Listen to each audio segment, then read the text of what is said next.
Welcome to the station of decapitation without your head. I'm Nasty Neal, and I'm joined by Doug Jones of Demon Detective and a lot of other cool stuff. It's cool to have you here.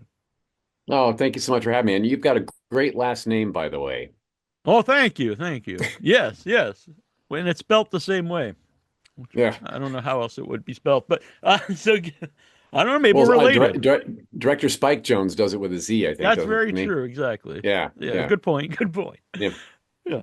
So, give us an idea of what Demon Detective is about for people who don't know. Well, the central figure is the demon detective himself, played by Dustin Gillege, who's fantastic in this. He's the demon detective. He's on. I believe he had some childhood experiences with demons that have inspired him to want to stop the forces of hell here on Earth in his adult life. I happen to be the demon who was tormenting him in his childhood and also trying to take his soul, and I also I kind of affected his little sister, and I've been a horrible thing in their family. So so finally, so I'm basically, by the end of the movie, by the big climax is where I make my final appearance and try to take his soul back. Yeah, to and he's kind of like offering it up to save these other people in his life now. Will he succeed in that? There's your question. Uh, and will I succeed in claiming his soul? Another good question. Yeah, we're not here to spoil the movie, so we'll have to figure this out. But this really cool movie. A lot of great visuals. I like a lot of the shadowy demon images. And Yeah. what interested you, in the role? Well, when director T.C. DeWitt got a hold of me, and he also writer director T.C. DeWitt got a hold of me and offered me this role.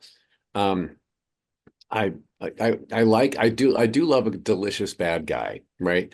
And I'm at an age where, yeah, I'm not a young handsome leading man. I'm I'm an old character actor. So to Still be very offered a handsome. role where, well, you're very kind. When I'm offered a role of this bad guy who's kind of unpredictable, and I was able, he gave me the freedom to put a sense of humor into it and to give him some sass. It's not just like evil, evil, evil, but he's kind of like playfully evil. That gives an actor like me just a lot to chew on and a lot to play with. So I kind of jumped at the chance, and also I my own face is showing. I'm in a phase of my career now. You mentioned earlier that I've done lots of other stuff. Yes. And I'm kind of known for doing roles under lots of rubber bits, playing monsters and creatures and that kind of thing. And in this demon role, it could have been a heavily made up, Hmm. obliterate Doug's face once more into a demon sort of monster. But he wanted me to play it, and that's another reason I said yes to it, was with my own face. Now I'm shirtless, and I don't think anybody really needs to see a 60-some-year-old man shirtless, especially a skinny, scrawny one. But um, he allowed me to kind of show the real me, but so I'm kind of like a demon in human form who comes after our lead character. What's that experience like for you to be known, for a lot of the monsters? Is it difficult at all to be like, okay, now I have, nothing. You have a little bit of makeup, but like it's just me. Yeah. Yeah, I had scars all over me for this one, so it looks like I've been beaten and battered in the underworld for sure. But yeah, there are other demons that don't, but we don't like each other. So you'll get that idea too later. But yeah, it is kind of a naked feeling. When I'm wearing a prosthetic makeup, and I can really go over the top and huge with a performance. It's there's a safety net there, sort of. But when it's your own face, it does change the game a little bit. It's like walking out of the house in a Speedo. Okay, it's all me now. I'm All all right. here. It's street legal, but it's kind of embarrassing too. But at the same time, then, you realize you're among other people in Speedos. So it's like, it's okay. It's okay. So, along those lines, did doing like a lot of monsters, that does that help you when you're doing, more traditional acting because you do know how to use the body movements more, or do you try to not to do that since you're not, since you're talking and you have dialogue? Thank you for asking that because I don't really put that much of a distinction between the two. I really Hmm. don't. As an actor, I take on a role, period. And if it's a guy in t-shirt and jeans, great. If it is a monster on all fours with a tail and a snout out to here, great. Both extremes require me to take on that character's wants, needs, loves, desires, fears, weaknesses, strengths. I have to ingest all of that, and that has to come out of me as a performance.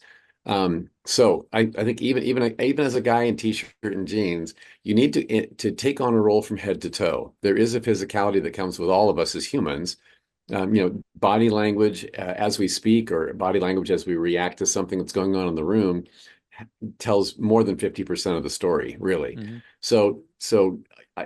Having played monsters and with a mime background as well, which was all visual communication, yes, that does help. It does help me portray such a fantastical character. But also in more subtle ways, a human needs to do the exact same thing. So I really don't make that much of a distinction between the two. I think that's why people remember a lot of these characters, even like Boris Karloff playing, Frankenstein in the original movies, because yeah, he Yeah. doesn't have dialogue, but he's acting there. He's not just a Oh guy yeah. in makeup. Yeah, those old school guys like Boris Karloff and Lon Chaney and Bela Lugosi and Lon Chaney Jr. Mhm. They totally understood that. Yeah, that you're an actor first, and whatever role you're playing, just commit 100% to it, whatever it looks like. And I personally enjoy a villain, if it's a monster or any kind of villain, that Yeah, either is doing what they think is right, or that it's not just pure evil. That can be fun, but there's some kind of humanity there. yeah, absolutely. Right. Again, more to chew on, and in those character roles that are so over the top, we're allowed to age. We don't have to stay young and pretty. So, I just want to ask quick about Guillermo del Toro. Like, what's that relationship like? Because obviously, you guys have both done like so much stuff separately, but it's hard to think of either of you guys like without thinking of the other. Oh, that's very kind of you. Thank you for that. Um, he's my favorite director I've ever worked with, and don't tell TC DeWitt that. Fair But enough. Yeah. every director I've worked with knows that Guillermo's going to always be number one in my life. I mean, he changed my life dramatically. So uh, he being associated with him is very sweet and near and dear to my heart. We've done 6 movies together, and I also guest starred on 6 episodes of his TV show, The Strain. So with a 25-year history of working together, there's just so much there. And he when you're working with Guillermo del Toro, you know that you're in the presence of a genius, and you also know that you're in the presence of a goofy fellow who has a great sense of humor, and he's just so easy to hang out with. So that's like the perfect formula. Yeah. One of my favorite guests on the show ever had Ben Chapman on, played Creature on the land scenes years ago, and Yes, he talked about him and Rico couldn't like gain or lose like a pound because it was like the suit wouldn't fit anymore. So right. has that changed at all, or is that kind of still like you have to stay like basically the same size Oh yeah, when you're no, yeah. Well, once a costume is fitted to you, and you have filming coming, it behooves you to keep the same weight going, so that no one has to do last minute adjustments or alterations. And creature suits, especially, they come out of a mold. They run a life cast of your body, face, neck, head, body from head to toe sometimes, and then do a form fitted a silicone or latex foam rubber suit that is exactly to your dimensions. If you gain weight, that's not going to fit anymore. Not going to look right. So another, but and or in a case like when I was working on Star Trek Discovery as a series regular alien called a Kelpian. I was in a Starfleet uniform, but my head and hands were with prosthetics on. But that Starfleet uniform was spandex, So it was very, very form fitted. You eat a donut, it's going to show. Right. So I did have to keep my tall, skinny form for that. But that's kind of easy for me. I'm kind of naturally tall and skinny, always have been. So that hasn't been my Achilles heel. I know it is for some, but not, thankfully, not mine. Yeah. Anytime, because I used to do like every year we do like behind the monsters, and I've had a lot of people on that played monsters because I find that interesting. And all of them, have always bring you up as inspiration, and a genuinely nice guy. Oh, it's very kind. Thank you for that. That's very sweet of you. Yeah, and I want to say because in this movie, like I said, you're not all monstered up, and you have a real presence on camera with or without that on. No, that's very kind. Thank you. Yeah. I was allowed to play as big as I wanted and be as sassy and expressive as I wanted. TC was a director who gave me a lot of freedom with this one, so it was fun to play. When you wanted to become an actor, uh, what was that? Was it like you wanted to be the monsters, or what did you like No. foresee yourself as? Nope, never. I never sought that in my life. I grew up. My comfort thing to watch when I was a kid were sitcoms and variety shows. So, grown-up entertainment that was funny or musical or toe tapping. Feel-good entertainment was my jam. So I always saw myself in something funny, something musical. So when I came out to Hollywoodland back in 1985, that's what I was after. I thought I'm going to be a goofy sidekick on a sitcom. All I want to do is knock on the door of the lead family Yeah. and ask to borrow a cup of sugar, do an armpit fart, say something funny, and leave. And I have very low aspirations for myself.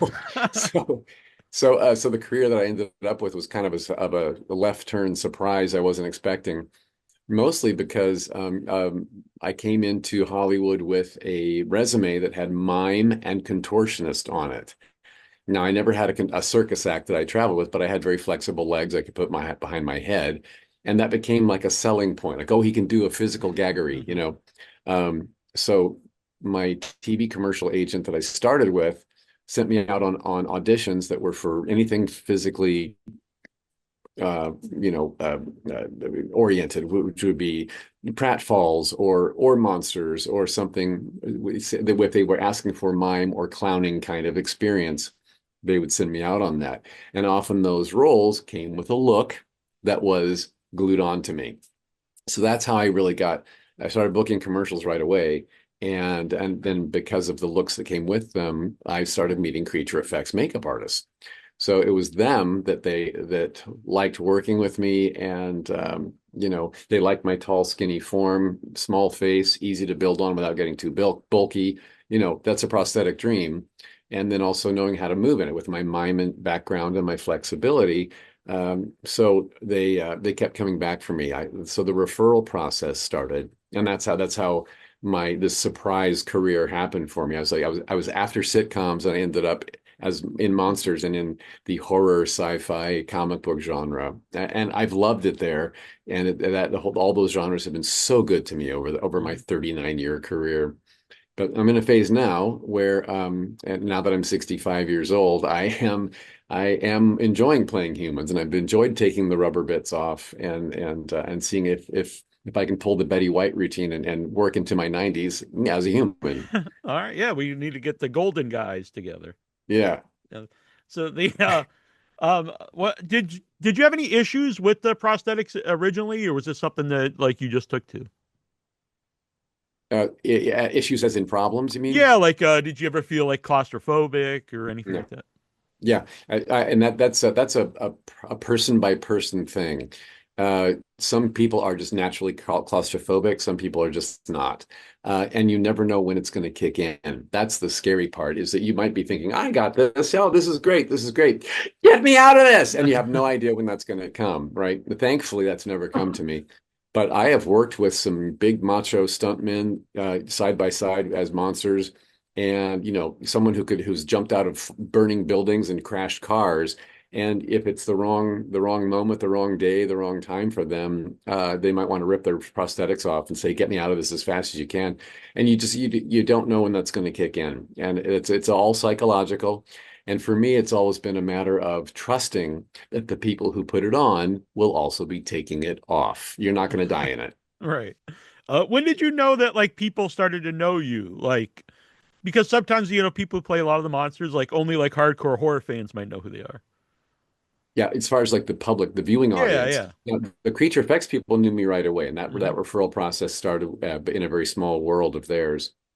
But as far as audiences knowing the name Doug Jones and knowing what I do, that didn't kick in for quite a while. I kept working kind of under the radar for many years, and I think it was when I did the first Hellboy movie it came out in 2004, and I became a little blue speck on the radar at that point. Like, okay, who is that guy? And that was, oh, how interesting. And then that kind of faded away. And then, but then a few years later, when Pan's Labyrinth came out, that was a Spanish language film with only one American English speaking actor in it. That would be me. So when that movie opened in North America, uh, I was the only American actor who spoke English as a first language the studio had to rely on for press. So I did tons of press with this face showing, doing interviews saying, yeah, I'm the guy who plays the fawn and the pale man in that. And so people started going, oh, and then they would do, and then later in later years, Hellboy 2 came along, the Silver Surfer came along, Crimson Peak, and then of course The Shape of Water, and then Star Trek Discovery at this in the same year as Shape of Water. Huge press for both of those, especially, and a lot of the press outlets wanted to do a retrospective on Doug Jones and also Doug Jones and Guillermo del Toro and their history together. So a lot of big press outlets were doing pieces on me with this face showing in photos and video interviews, and then marrying it to the entire 30 some year career that I'd had at that point. And so that's when I started getting recognized in public way, way more was because of all of that exposure. Yeah. Yeah. And being part of the Star Trek universe, how like life changing is that? I mean, obviously, like you just went over to be known for all these movies, but Yeah. Star Trek is like its own thing. It's its own thing. And yeah. And now I noticed it by doing the convention circuit. I've done a lot of like the Comic Cons and the horror conventions, sci-fi conventions, comic book conventions all over the world. And I noticed a change. I had a successful table going at all of them between projects whenever I could fit them in. But when Star Trek came along, and I did 5 seasons of Star Trek Discovery, the Star Trek audience is its own family. And to be welcomed into that family, it ups the ante considerably. So like I say, the family feeling of it though is the fans own that franchise. The studio would like to think they do. It's the fans that own it, and they will tell you so. And they have very strong opinions, and I can't fault them those opinions. They want to protect the property that means so much to them. And to me, that's delicious, And I want as an actor in that franchise, I wanted to appease the fans first and the producers second. That was my goal. Yeah.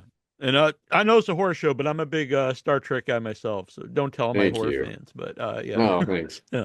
So Demon Detective, I thought it was really fun. I honestly really like this movie a lot, not just because you're here, and so people should check it out. And do you have anything coming up?